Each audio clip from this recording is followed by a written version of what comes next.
Welcome back, everyone, to another episode of the SERMAPod. This is the podcast for the Sports and Entertainment Risk Management Alliance. I'm the CEO and founder of SERMA, Rich Lenkov. I'm also the host of the SERMAPod, and we are talking about a very interesting case today in the world of sports law. And our guest is Jim Moss, who is an attorney, nationally recognized attorney specializing in outdoor recreation and adventure travel law.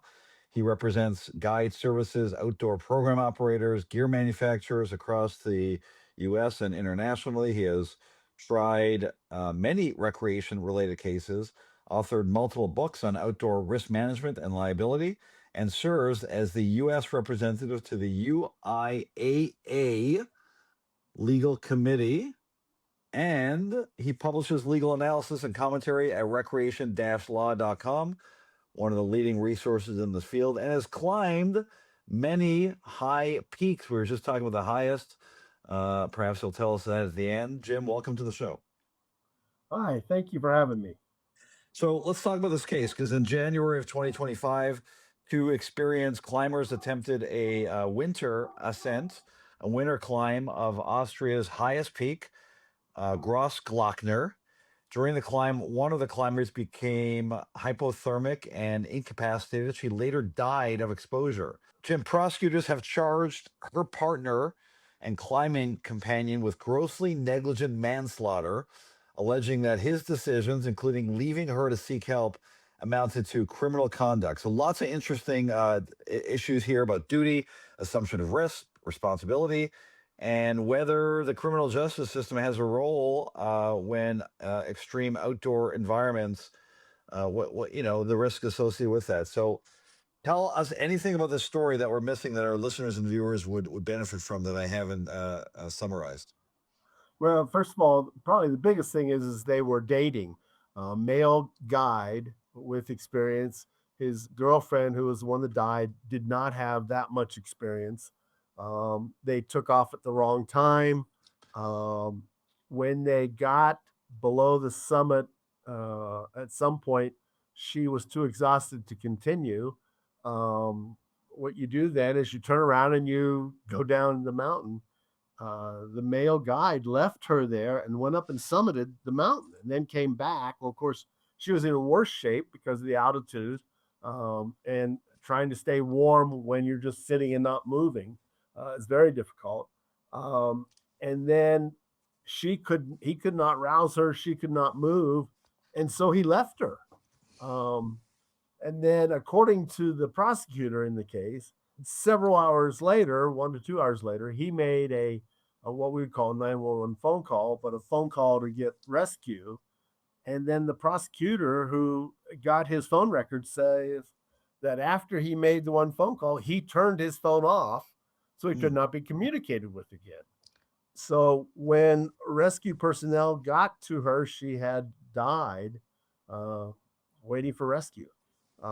It's generally just a weird case, and I mean you don't leave somebody, you know. Okay, I so don't. picking up on that, so you don't leave somebody Yeah. from kind of a high level. How does criminal negligence, which is the a charge here, how does that differ from civil negligence in this context?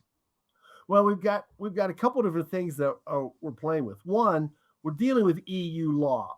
So in the European Union in Austria, to be charged with a crime, there's a very low bar versus here in the United States where we have a much higher bar. And so it's a lot easier to get charged with a crime there versus starting a lawsuit there is very difficult and not very successful. Most of the time, you just get nominal damages if you sue. So we have that difference between EU European law and what we have here in the United States. In this case, though, because the actions of the guide were so stupid, I mean, I don't know what else to how else to call them. Sticking my neck in that noose. Um, they're you just don't. I mean, um, summiting that peak for him could be something he could do anytime he wanted. Why not drag her back down, spend another night, run back up? Getting somebody off a mountain is hard. I mean, you just can't imagine how difficult it is when they're cold, when they're exhausted. Um, I've leaned over to customers and said, "Do you want to be drugged face up or face down?" Um, because I couldn't get them up, and um, they and usually after I drag them face down a few feet, they decide they can stand back up again. But it's very difficult. You're tired sometimes. You've been pushing them, energizing them, and watching them to make sure they're doing everything necessary to not get into trouble. And then when they do, so many times it's always on the down climb. You summit, they put 100% of their energy into that climb, and on the way down, they have nothing left because they put it all up against the wall. Right. In this case, she didn't even get to that point. She was just exhausted. It was way beyond her skill set physically, and you just don't lead them. You then turn around and you make sure they're hydrated. You get some food in them if possible, and then you start moving them down. All right, Moving so down. definitely a stupid decision, like you said. But what do prosecutors have to prove? I mean, they don't have to prove intent, right? If they were trying to prove intent, this would be more of a murder or a homicide thing. There certainly doesn't seem to be intent, but do they? Well, they have to prove that he violated, I guess, some standard, some duty, some baseline standard that turning off your phone and bringing her in the first place, and various steps were criminally negligent, correct? Yeah, and so what he's being charged with is she died, and she died not because you killed her, but because your actions led to her death and did not give her any other options but a death. Um, but for your actions, she would still be alive, which is a simplified way of saying it. But here, and always remember though, here in the EU, that's a much lower standard, lower reasonable care standard than it would be here in the US. So it's a lot easier to charge somebody. Um, and in the EU, it's very rare to have somebody do lengthy jail times. I've had a couple clients that have been charged with criminal charges as guides in the EU, but mostly it's just a slap on the wrist. In this case, I don't know. He may do serious time um, So, Jimmy, because of in that. this, yeah, I'm sorry. If this was an American case, you would certainly argue on his behalf. If you were defending this individual, you would argue some kind of assumption of risk, right? That the decedent was aware or should have been aware of the risk. Mountaineering obviously is not like crossing the street. It's very dangerous. It's inherently dangerous. You would argue that she was at least partially, if not fully, responsible for this. How does that play over in Austria and the EU? Do you know? They don't really have assumption of the risk as we define it here in the United States. Um, they do have assumption of the risk, but in this case, what the prosecutor is going to argue is that she didn't understand the risk that she was getting into. That the boyfriend talked her into doing these things and did not inform her of the risk of getting exhausted, running out of energy, getting cold. Um, nor uh, if she, and this is going to be difficult to prove, other than if they find things based on prior conversations they could prove. Did she uh, go because of his promises or statements? Was she the reason? The reason why she's up on that mountain and died because of what he said, and that's going to be a bigger issue, I think, than ever, because she was a little bit more or a little less experienced than he was, and he didn't do what every human being. I mean, here in the United States, there's no duty to rescue unless you put the person in peril. And this guy put her in peril, so he had a duty to rescue her in the U.S. I'm not sure what that's like in Europe, but I'm 90% sure there's an active duty to rescue in Europe. Um, But I want to pick up on that because I was going to ask you about that. Because as we understand these cases, a typical negligence case involves various burdens of proof, and one of them is, of course, duty that one party owes a duty to the other, and frequently that's not something that's litigated. But in this case, it is interesting to question whether the decedent was owed a duty by the defendant? Do climbers owe each other a duty, or as you explained, it's only when you put them in this, very dangerous position does the duty kick in? The duty would not kick in if this was normal because it was boyfriend girlfriend. If it was a guide client, then the duty kicks in. Guides have a slightly higher duty to customers based on both what a reasonable man standard would be and promises made by the guide to the customer. I'm going to get you to the top. Oh, yeah. I've seen several of those come back, and I want my money back. I didn't get to the summit. Um, I've won all those so far, but the promises the guide makes to me an issue. But here, what was the actual relationship? He, in several of the news reports, was described as a guide, and was she relying on him as a boyfriend or as a guide? And that would create a different standard of care uh, that he's going to be judged against, or his actions will be judged against. So, Jim, what about the argument that, you know, it's easy in hindsight to judge the actions of this individual, when we're all on level playing field, literally, but should more leeway be given? Is the standard wider when you consider, the emergency environment, the extreme environment, the high altitude? I mean, that literally affects your judgment, right? I mean, It literally that does. has a neurological effect on your brain. It does. You slow down, and you concentrate on fewer things, such as breathing. You know, many times you have to tell a client, you need to take a drink of water because they're just concentrating on breathing or something along those lines, or overcoming the obstacle that's facing them right now. Many times, when clients lose the guide, they get lost because they've concentrated on the 6 foot in front of their feet, not on the surroundings around them. So they have no idea where they may be if they do get lost. So in this case, um,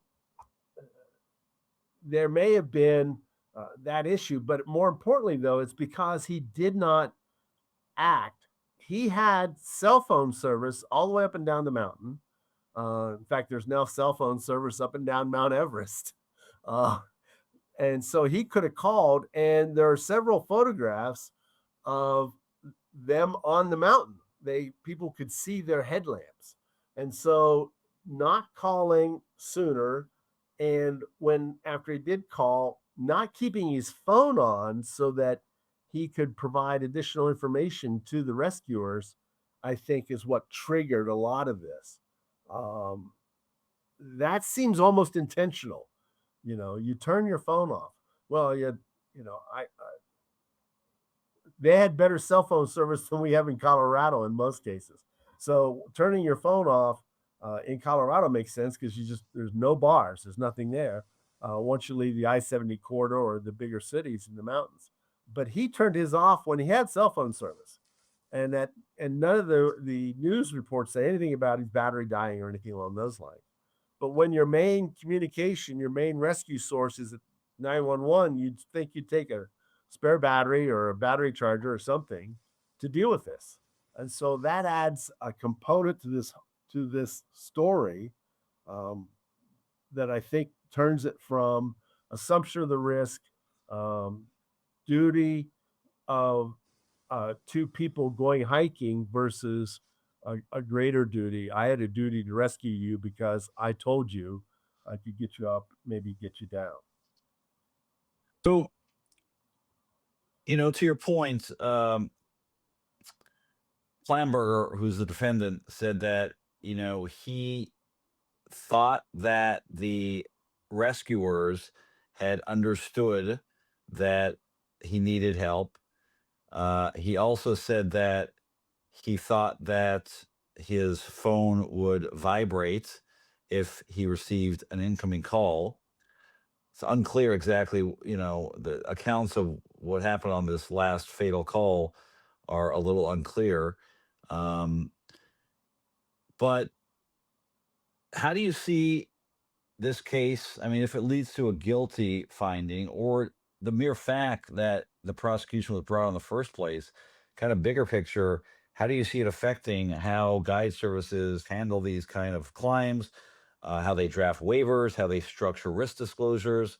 By the way, this climb was 11,647 feet. How do you think it affects the industry going forward? I don't really think it'll have that big of an effect because the guide services already do a good job. Um, they are filling their websites up now with information so that by the time you get there, you've either done a lower climb with them, an easier climb, or you have the experience already and you know, and they explain to you what the risks are. And then they use a release or maybe you'll call it now a waiver to get rid of the simple negligence claims. In this case, um, there were so many acts that were intentional on the part of the male guide. I think that takes it out of the realm of assumption of risk, takes it out of the realm of what a guide service would be, and throws it back into, hey, let's go hike. Two friends saying in the morning, and in the afternoon, one breaks a leg, and the other guy just walks away and leaves him. Uh, in this case, remember that the call for rescue wasn't made until after he'd already left the girlfriend on the mountain. Um, there are situations when you would leave somebody struggling. If you had five clients and one person went down and the other clients were struggling, then you might have to make the decision, to save the four and sacrifice the fifth. Hopefully, we don't have those situations. But 1996, there were several on Everest. There were several of those actions and opportunities that decisions had to be made. Um, but in this case, why you don't leave? He never said he was in peril. He never said his life depended on him leaving. You stay there, and you stay there to rescue arrives. I mean, usually, especially in Europe, where the helicopter rescue system is so much better than ours here in the U.S. and even better than in Canada. Sweden sends out two helicopters for every rescue, one medical, one rescue. You know, um, if you're going to get in trouble, go to Sweden. um, so why not stay? Because they could have rescued Right. you at the same time. He And left. Jude, go ahead. Well, he left, and then he made Right. the 911 call. That doesn't make any sense. It just doesn't fit. Doesn't track. Right.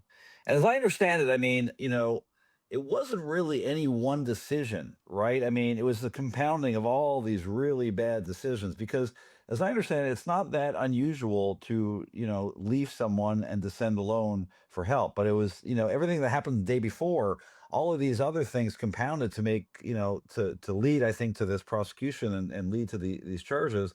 Um, the other thing that's worth noting, as you talked about from the beginning, is like they were in a relationship, and in addition to all these other issues, and in addition to the loss of, rational thought when you get to a certain point, you've got this dynamic of people who are in a relationship. One perhaps trying, maybe eager to please, another trying to impress. At the end of the day, no one's really thinking rationally. Even if you're the best, even if you're flat on earth, we know that relationships are weird, and adding all this to that, I think makes this a pretty unique Perilous. case. Yeah, perilous are on their own. So, Yeah. yeah, this is unique. I've only known of one similar case here in the United States that occurred 20 years ago or so in Utah, where a girl was out on a date, went rock climbing, and the man dropped her where she received an injury. Uh, she sued him, but later it was probably more because she found out that he was actually married and was not uh, a good boyfriend material since he already had a wife. So, but that we've never had anything similar to that here in the United States that I've ever heard of. But then I've never heard of anything like this even in Europe. So, it's interesting. Very Well, very rare. I don't think I'll ever run into another one of these in my lifetime because I've only heard of one so far. So, Jim, we're recording this about a week before the trial starts. By the time we release it, the trial will likely be underway. Perhaps it will be over. Perhaps there'll be some kind of a plea agreement. But please come back and update us on this very interesting issue. We really appreciate you coming on. That's Jim Moss. I'm sorry, Jim Moss, and you can find him at recreation-law.com. Jim, thanks for joining us on the podcast. Thanks for having me, Rich. It was wonderful.